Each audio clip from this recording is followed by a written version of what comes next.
साधक हो, व्हीबीके ट्रस्टचे स्वयंभू विश्वराजा श्री अमृतमंथनेश्वर कल्किदत्त मंदिर, पाषाणवाडी, शिरूर, घोड नदी, जिल्हा पुणे, महाराष्ट्र येथील पंडित चतुर्वेद सायंटिस्ट श्रीवत्सवक्षा भगवंत परमहंस परिव्राजकाचार्य श्री काशी विश्वेश्वरानंद सरस्वती महाराज यांचे वेदांवरील अतिशय महत्त्वाचे संशोधन म्हणजे वेदमंत्र रक्तगट होय.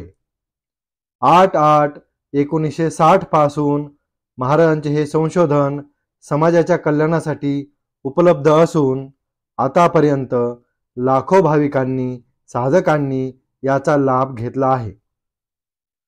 रक्तगटाप्रमाणे वेदमंत्र जपल्यास, भक्ती केल्यास मानवी जीवन चिंतामुक्त, सुखी, सुरक्षित, संकटमुक्त होते. वेदमंत्र रक्तगट हे जगतारक आहे. संपूर्ण जगाला याचा लाभ होण्यासाठी जास्तीत जास्त शेअर करा.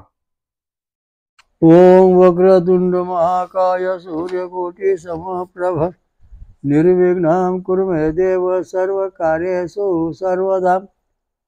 ओम गुरु ब्रह्मा गुरु विष्णु गुरु देवो महेश्वरा गुरु साक्षात परम ब्रह्म तस्मै श्री गुरुवे नमः. ओम दत्त दत्त राम राम ओम दत्त दत्त राम राम. ओम शिव शिव शाम शाम ओम शिव शिव शाम शाम. ओम शांताकारं भुजगशयनं पद्मनाभं सुरेशं ओम विश्वाधारं गगनसदृशं मेघवर्णं शुभांगनं ओम लक्ष्मीकान्तं कमलनयनं योगध्यानगम्यं वन्दे विष्णुभवहरं सर्वलोकैकनाथं. ओम शांती. आज आपण देवांचा राजा इंद्र यांच्याबद्दल थोडी माहिती मिळवणार आहोत आणि थोडक्यात मिळवणार आहोत. फार वेळ नाही घेणार, कारण आता शिवरात्र चालू आहे, त्यामुळं बहुतेक मंडळी त्यात गुंतलेली आहे. ओम त्वं पुरुषस्राणि शतानि च युतादानाय महसे आपुरंधरं चक्रुं विप्रवचसा इंद्रं गायंतावसे. हे इंद्रा, देवांचा राजा, तू शेकडो हजारो अशा ते शक्तीचा शलाखा मानवाला दान म्हणून देत असतोस. आता या सगळ्यात मोठा दानशूर जो आहे तो कोण आहे? इंद्रदेव आहे. ह्या इंद्रदेवापासून आपल्याला काय मिळणार आहे का? भक्ती केल्यावर देवापासून आपल्याला काय फायदा होणार आहे का? नाही होण्याला काय पुरावा आहे का? बऱ्याच लोकांनी मला प्रश्न विचारला. त्याचं उत्तर आता आपण या ठिकाणी शोधणार आहोत आणि त्यामुळं या ठिकाणी आपल्याला फायदा होणार आहे.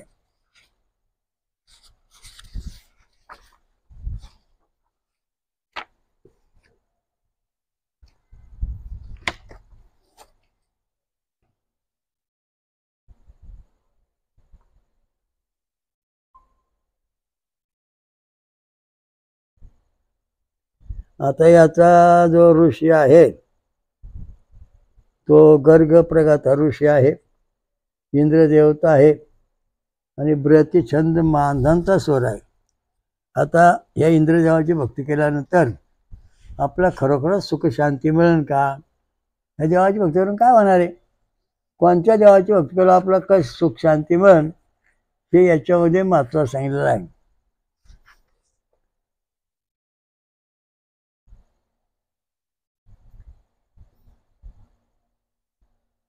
सामगायन व ज्ञानयुक्त मधुराशी स्तुती करून आम्ही शत्रूंची नगरे उद्ध्वस्त करणाऱ्या तुझी आम्ही आमच्या रक्षासाठी उपासना करीत आहोत. आता हा परमेश्वर जो आहे हा खरोखर आपला प्रसन्न होईल का? प्रसन्न झालेला आहे का? याचं आपल्याला काय उत्तर अजूनपर्यंत जगात कोणी दिलेलं नाही. पण आपला जो संशोधन आहे त्या संशोधनामार्फत आपण याचं उत्तर देऊ शकतो. कारण सत्व प्रतिछंद मानदंता स्वर आहे, म्हणजे इंद्रदेवाची आपण पूजा केली आणि त्याची प्रार्थना केली, उपासना केली, नैवेद्य दाखवला, होमवाम केलं, सगळं केलं. त्याच्या अगोदर आपल्याला आपलं ईशीची काळजीगाम काढून घ्यायला पाहिजे. आणि मग आपल्या शहरात इंद्रदेवाच्या लहरी किती आल्या त्यामुळे आपला किती फायदा आहे आपण पाहू शकतो. समजा तुमचा काळजीगाम आज 5 mm आहे, 4 नंबरचा. आता या ठिकाणी 4 नंबरवर सांगितलं प्रचंड मानधनचा स्वर. हा स्वर जर वाढला तर आपला सगळं धन दास ऐश्वर्य प्राप्त होईल. इंद्रासारखं राज्यपद मिळेल, निवडणूक जिंकता येईल, पुढारी होता येईल, ऐश्वर्य मिळेल, संपत्ती मिळेल, धन हा मिळेल. नंतर आपल्या ज्या समस्या सुटतील, जीवनात आपण यशस्वी होऊ. पण कधी 4 नंबरचा आपला जो त्यातला व्होल्टेज आहे तो जेव्हा 6 ते 10 mm येईल त्यावेळेस आपल्याला 60 ते 100% इंद्रदेव प्रसन्न होऊन इंद्र रिद्धी सिद्धी ऐश्वर्य प्राप्त झालेलं आहे. शेती, धान्य, घोडे, बंगले, माडे सगळे प्राप्त होणार आहे. आधी भौतिक, दैविक, आध्यात्मिक सर्व ज्ञान प्राप्त, सर्वांगीण पूर्ण उन्नती होणार आहे. इंद्रदेव हा देवांचा राजा, तो आपली सर्वांगीण उन्नती करण्याकरता आपल्याकडे लहरी पाठवतो, शक्ती पाठवतो, आपला कृपा करतो. पण ही कृपा खरोखर झाली का असा प्रश्न होतो. मग ही कृपा आपल्याला प्रसन्न झाली का नाही पाहण्याकरता आपण व्होल्टेज पाहिला, तो भरला 5 mm, म्हणजे आपल्याला इंद्रशक्ती फक्त 50% मिळालेली आहे. आधी कोणी झाल्यानंतर काय वेळा मिळते, काय वेळा निघून जाते. आज मिळाले पैसे 1000 रुपये, उद्या 2000 तोटा. कारण आधी कोणी 4 नंबरच्या हृदयामध्ये आहे, त्यामुळे पैसा टिकत नाही. आला का चालला, आला की चालला, बघून काढून बघा. आतापर्यंत आपण असंख्य लोकांचे साधकांचे काळजीगाम तपासलेले आहेत.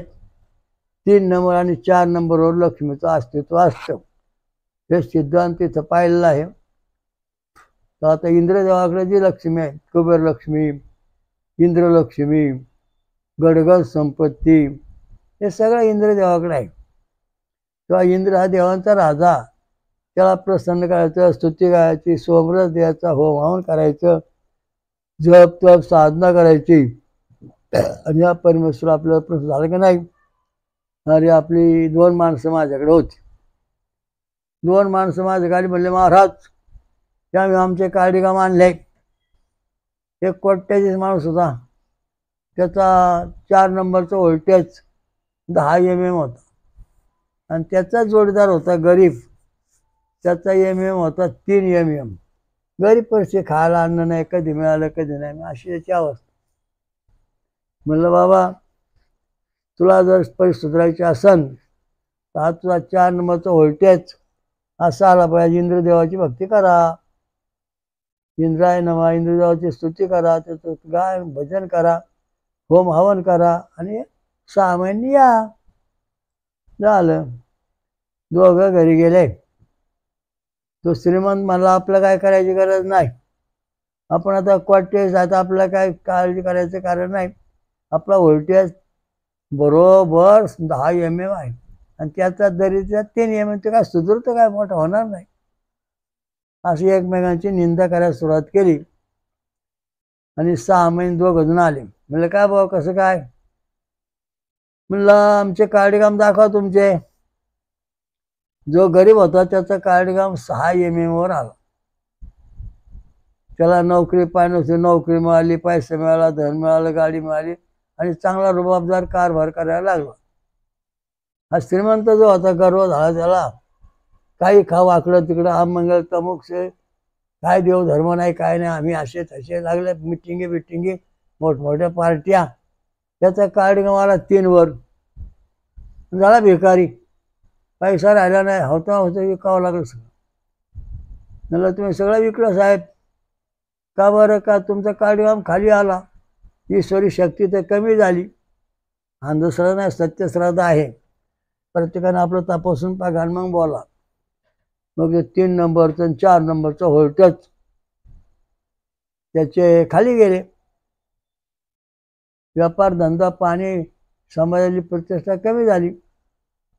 मग पुन्हा तुम्ही म्हणणं पुन्हा इंद्रदेवाची भक्ती करा, फळं खा, दूध प्या आणि हे अमंगळ वगैरे खायचं बंद करा. मग त्याने ते सगळं सोडून दिलं आणि पुन्हा भक्ती करायला लागला. 6 महिने परत आले, पुन्हा त्या घरी श्रीमंत व्होल्टेज पुन्हा 10वर आले, तर पुन्हा तसं त्या श्रीमंत आला. आणि तो गरिबाचा व्होल्टेज 6चा 10 झाला, तो बी श्रीमंत झाला. अन्य कल्पना सुटल्या, थोडं सुधारला तो. तर अशा दृष्टीने आपल्या शरीरामध्येच सगळ्या काही गोष्टी आहेत. त्याचा तर आपण अभ्यास केला पाहिजे, ज्ञान मिळवलं पाहिजे. त्या दृष्टीने सगळं शास्त्र आहे. सोमरस म्हणजे काय? फळांचा रस, नारळाचं पाणी, आमरस, ऊसाचा रस, त्याला सोमरस म्हटलेला आहे. सोमवल्ली म्हणजे ऊस याला सोमवल्ली म्हणलेलं आहे. नारळ सोमवल्ली आहे. या दोन्ही गोष्टी अत्यंत महत्त्वाच्या आहेत. ज्या खोडांना वेली आहेत पण खोडच नाही, नारळ आणि ऊस, त्यांना खोड नाही म्हणून सोमवल्ली. आणि याचं झाडावर पाणी नारळाला, ऊसामध्ये रस. तर या गोष्टी आपल्याला पाहता येतात. आता या का ऊस घ्या तुम्ही, ऊस एक कांडी आला का कापा, लगेच तुम्हाला आतमध्ये एक विशेष प्रकारचा द्रव पदार्थ वर चाललेला दिसेल. नंतर 2 कांडीवाला परत कापा, पुन्हा द्रव पदार्थ वर येताना दिसेल. पाणी भरपूर आहे त्याला हो. असं करता करता 7 ते 8 10 कांड्या येईपर्यंत त्या मधला द्रव पदार्थ जो येतो असा धाग्यासारखा वरवर येतो. आणि मग तुरा येतो पुढे, त्याला वाढ थांबते. दुसरा एखादा ऊस लावला, त्याने त्याला पाणी दिलंच नाही, कमी वाढला, कांडी कापली पहिलीच, तर त्याच्यामध्ये जो द्रव पदार्थ होता तो कमी दिसला. दुसऱ्या तिसऱ्या कांडीत तो कमी, चौथ्या कांडीत तो आलाच नाही, कारण पाणीच नाही त्याला. त्यामुळे त्याची वाढ झाली नाही, तो फुटला. याचा उद्देश असा आहे की आपल्या शरीरामध्ये जे मूलाधारपासून सहस्रापर्यंत चक्र आहेत, त्या चक्रामधून कुंडली नावाची जी शक्ती आहे ती फिरत फिरत फिरत डोक्यापर्यंत येते. आणि ती आल्यानंतर मग आपल्याला ईश्वर प्राप्ती होते, तशी होत नाही. मग आता आपल्याला पहिला कुंडली चक्र बरोबर आहे का? आता पहिला व्होल्टेज जो आहे मूलाधार चक्राचा, तो व्होल्टेज आला 10, कुंडली बरोबर मूलाधार चक्रात आलेले आहे. तिथं रिद्धी सिद्धी ऐश्वर्य सगळं तुम्हाला प्राप्त व्हायला लागलं. हा महत्त्वाचा मुद्दा आहे. मग पुढं दुसरा उष्णिक छंद वृषभ स्वरामध्ये कुंडली आलेली आहे. तिथं IMM आहे. तिथं तुम्हाला ब्रह्मसिद्धी, ब्रह्मज्ञान, ब्रह्माचं जग कसं निर्माण झालं हे ज्ञान व्हायला लागलं. मग तिसऱ्या ठिकाणी कुंडली मग तिसऱ्या चक्रात आली मणिपूरमध्ये, अनुष्टुप छंद गांधार स्वरापाशी. तिथं IMM आली. मग तुम्हाला त्या ठिकाणी लक्ष्मी, पैसा, धन दौलत, ऐश्वर्य, समाजात प्रतिष्ठा, मान ह्या ज्या सिद्धी आहेत त्या प्राप्त झाल्या. मग ते कुंडली पुढे सरकली, अनाथ चक्रात आली, विरेचन मानधन स्वरा. तिथं IMM 4 नंबरचा व्होल्टेज IMM आला. तिथं तुम्हाला पुढारीपणा, ऐश्वर्य, मोठे होण्या जगात मिळू लागला. तुम्ही मोठे पुढारी बनले, समाजाचे कल्याण करू लागले. मग तीच कुंडली पुढं तुमच्या 5 नंबरला आली, पंचम स्वरात, विशुद्ध चक्रात. तिथं IMM दिसला 5 नंबर. तिथं तुम्हाला ऐश्वर्य शक्ती प्राप्त झाली, इंद्रसिद्धी प्राप्त झाली. इंद्रदेव प्रसन्न झाला. आपला इंद्रदेव प्रसन्न करायचा विधी इथं आहे. तो इंद्रदेव 5 याच्यामध्ये प्रसन्न झाला, 3, 4 आणि 5. तर पुढं आता पुढे गेलो आपण, आलो 6व्या चक्रामध्ये. आज्ञाचक्र भ्रते म्हणजे या ठिकाणी त्रिशूल दैवस्वर हे 6व्या नंबरचा खोलटेज पाहिला, तो झाला. म्हणजे आपल्याला या ठिकाणी सुद्धा दत्त सिद्धी प्राप्त झाली, दत्ताचं ऐश्वर्य प्राप्त झालं, दत्त आपला पूर्ण प्रसन्न झाला. मग पुढं 7वं, मग ते 6 बटणं पॉझिटिव्ह झाली 10ची. मग 7वा वेद छंद कार्डिगाम, हे 7वा छंद तयार झाला. मग आपल्याला मेंदूचं जे जगती छंदिशा स्वर आहे, सहस्त्रदळ आहे, तिथं ब्रह्मज्ञान, आत्मज्ञान, विद्यामुक्ती, जीवनमुक्ती, 4 वेद, 6 शास्त्र, 18 पुराण असं ज्ञान प्राप्त झालं. म्हणजे ऐश्वर्य संपत्ती या ठिकाणी त्याला प्राप्त झाली. मग एक जणाला म्हणलं, महाराज मला हे सगळं प्राप्त झालेलं आहे, मी आता चांगला सुखात आनंदात आहे. म्हणजे ठीक आहे, तपासून पाहिलं. त्याच्यानंतर त्याच्या मित्राने पुन्हा आपलं ECG काढून आणला. मग तो ECG आणल्यानंतर तो तपासला, तेव्हा 3 नंबरचा जो व्होल्टेज होता ती कुंडली 2 नंबरमध्ये आली, 3 नंबरमध्ये आलीच नाही. कारण 3 नंबर जो व्होल्टेज आहे तो फक्त 3 mm आला. म्हणजे या ठिकाणी कुंडलीचा प्रवाह नाही. त्यामुळे लक्ष्मी, पैसा, अडका अजिबात हातात राहत नाही, निघून जातो, टिकत नाही. अशी अवस्था या ठिकाणी त्याची निर्माण झाली. पुन्हा पुढचं पाहिलं, पुढं काहीच नाही, कारण 3ऱ्या ठिकाणी ती बंद झाली, पुढं सारखलीच नाही. मग याच्या पाया पड, त्याच्या पाया पड, इकडं कोंबड्या तिकडं बकऱ्या करू करू थकला, काही झालं नाही. आपल्याला आल्यानंतर असं मत म्हणलं, बाबा तुझा रक्त कोणता आहे त्या गटापर्यंत तू भक्ती कर, सोमरस पे, फळांतरसाने अभ्यास कर. मग त्याने त्याप्रमाणे त्या आपल्या गटावरून भक्ती करी सुरू केली. सोमरस प्यायला सुरुवात केली. 3 नंबर आदिमाया शक्ती जगदंबा आहे, जगाचं कल्याण करून आपल्या शरीरात, ती 3 नंबरमध्ये आली. तो 3 mmचा त्याचा 6 mm झाला. आणि 1 वर्षामध्ये त्याच्या जीवन पलटून गेलं. धंदा पाणी लागला, पैसा अडका मिळू लागला, ब्रह्मज्ञान झालं, ईश्वरप्राप्ती झाली. अशा दृष्टीने त्याला सर्व शास्त्र प्राप्त झालेलं आहे. असे महत्त्वाचा मुद्दा या ठिकाणी आपण आता मानलेला आहे. तर त्या दृष्टीने हे सगळं भक्ती मार्गामध्ये आहे. भक्ती मार्ग करताना आहार पाळला पाहिजे. ते जर नाही पाळलं तर तुम्हाला काय फायदा कधी होणार नाही. तुमची कुंडली जागी झाली, तुम्हाला आनंद झाला, परंतु ती व्यवस्थित चालत नाही, दररोज डोक्यापर्यंत मेंदूपर्यंत येत नाही, पुन्हा खाली जात नाही. त्यामुळं तुमची प्रगती होत नाही. त्यामुळे तुमचे आजार हटत नाही, दुखणे हटत नाही, शांती मिळत नाही, अनेक अडचणी तयार होतात. म्हणून कुंडली इंद्रदेव प्रसन्न झाल्यानंतर वर सरकते. इंद्र हा देवांचा राजा आहे. ते कुंडली त्यामुळे त्याला भेटण्याकरता स्वर्गामध्ये म्हणजे सहस्त्रदळापर्यंत येते. आणि मग त्याला ऐश्वर्य संपत्ती सगळं प्राप्त होत, पूर्ण योगी बनतो तो.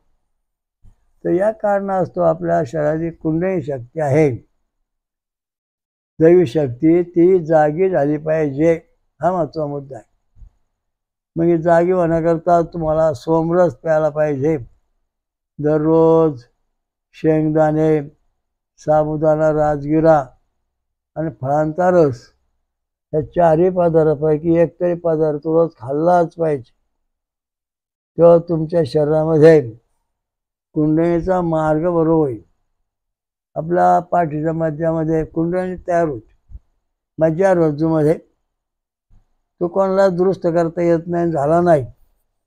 पण माझ्या एका व्यक्तीचे 5-7 मणके पाठीचे खुजले, ते नीटच होईनात आणि ते नीट होणार नाही. आता ही व्यक्ती मरून जाईन असं म्हटलंय. पण तुम्ही म्हणलं बा आता तुम्ही काय करा, तुमचा रक्तगडबड मंत्र म्हणा, तुमचा ये विरक्ती गणपती भक्त रातवर्षीची म्हणा, आणि तुम्ही सोमरस प्या, फळांचा रस प्या, दूध प्या, नंतर शेंगदाणे, साबुदाणा, राजगिरा हे असा आहार ठेवा. असा आहार ठेवल्यानंतर ते पाठीचे मणके होते मज्जा. तर ऊसाचा रस प्यायल्यानंतर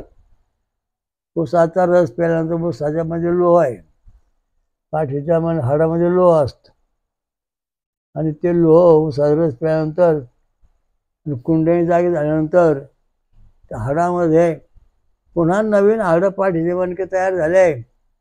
डॉक्टर फोटो काढून पाहिलं तर डॉक्टर म्हणले आता औषध नका घेऊ, बंद करा, भक्तिमार्ग कमी करा. अशा दृष्टीने आपल्या शरीराची दैवी शक्ती आहे कुंडलिनी, ती आपल्या शरीरात अमृत वगैरे सगळं देते. ज्ञानेश्वरचा 6व्या अध्यायाचा म्हणजे तुम्हाला कुंडलिनी कळेल, किंवा आपला ग्रंथ महाकुंडलिनी दर्शन वाचून तुम्हाला कुंडलिनीचं महत्त्व समजन. कुंडलिनी जागी झाल्याशिवाय आपल्या जीवनातले प्रश्न, धार्मिक प्रश्न, आध्यात्मिक, भौतिक, दैविक सुटत नाहीत. ते साधू संतांच्या कृपेतून प्राप्त होते. आता 2 भक्त होते, ते 2 महाराजांकडे गेले. म्हणले महाराज, आम्हाला तुमची भक्ती करायची, आम्हाला आशीर्वाद द्या.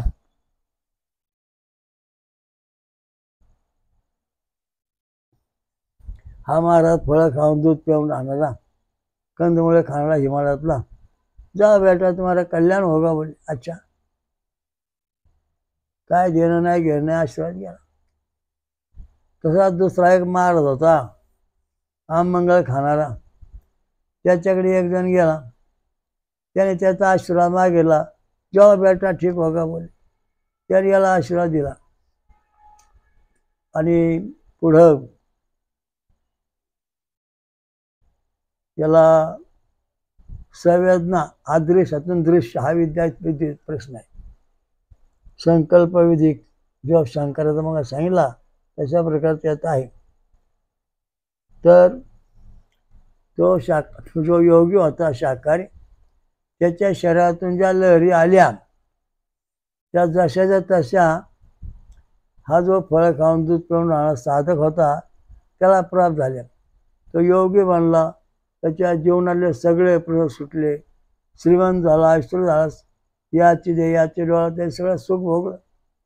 हा दुसरा ज्या महाराजांकडे गेला वाकड्या तिकडे खाणाऱ्या, तो याच्या शरीरातले जे काडीगाम होते ते कमकोत झाले, खाली आले, आणि मग हा दरीच कारण त्या लहरी याला भेटल्या. याच्या शाकाहारीच्या फळं खाणाऱ्याच्याकडून सहवासात राहिल्यानंतर याचे हृदयातले काडीगामून चाले आणि शांती मिळाली. आणि हा जो खाणाऱ्या प्रमाणात महाराज होता, हा घुरी वाकड्या तिकड्या विद्याचा, त्याच्या सहवासात राहिल्यानंतर त्याच्या ज्या लहरी आल्या त्या लहरी, घातक लहरी ह्या चांगल्या माणसाला भेटल्या आणि याचा काडीगाम खाली खाली आले.